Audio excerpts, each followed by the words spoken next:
Ito ay sanga, ayan. Yung amlay ng sayote. Ito naman ang sa kalabasa, ayan. Hindi na gumanda itong aking sayote. Nauna pang bumunga ang kalabasa.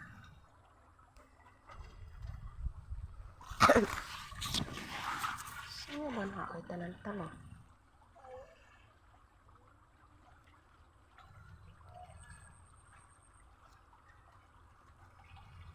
Hindi natuloy yung ibang bunga. Yan, pag ganito, sobrang dilim na. Sabi ng asawa ko, baka daw dito ay may ahas na sa umaga, nagpapaaraw sa ibabaw. Yung ibang puno ay namatay, nasobrahan yata sa abono. Yung iba na amlay na, ayan, meron pa rin dito isang maliit, ayan, na buko.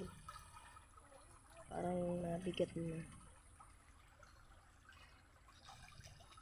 Doon may buko doon, ewan kong tutuloy. Parang nawala na din. Hindi na siya ganun kahealthy ang mga bunga ng lalaglag. Ito. Bunga ng ubi. Ayan. Diba? Pero meron pa ako doon nakita isang buko pa din. Tapos may nakita ako.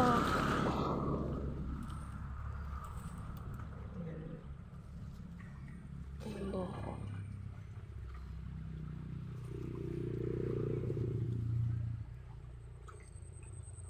Yan ang aking nakita ko dito ng bunga.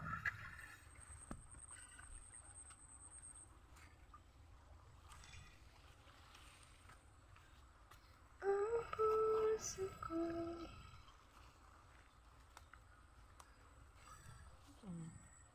Mali. Panakay ko.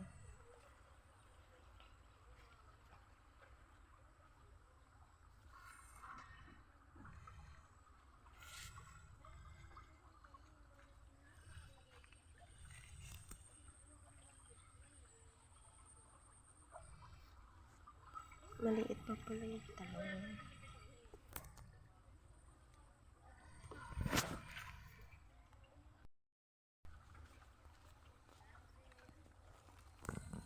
Aray. So, yung puno ng sili ko, ayan.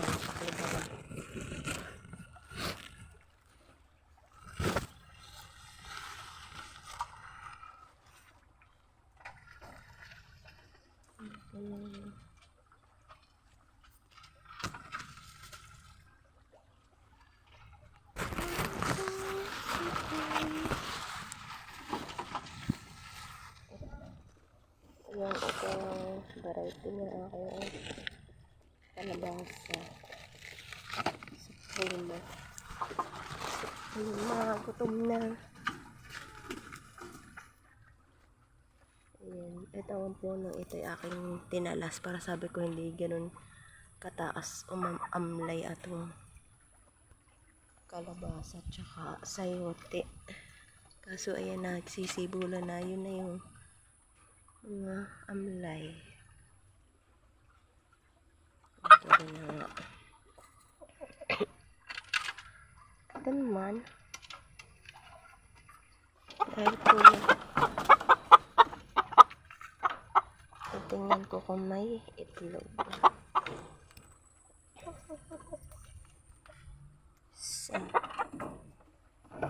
Parang ano, nakulay ata rin.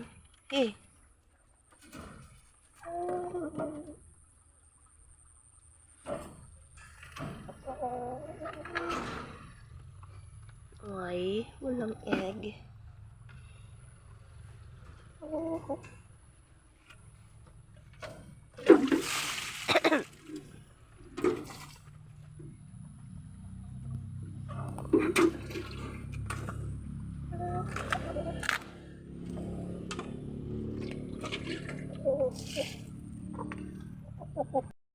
Itong natatrap ng mga tikling na wala na. Alipad na.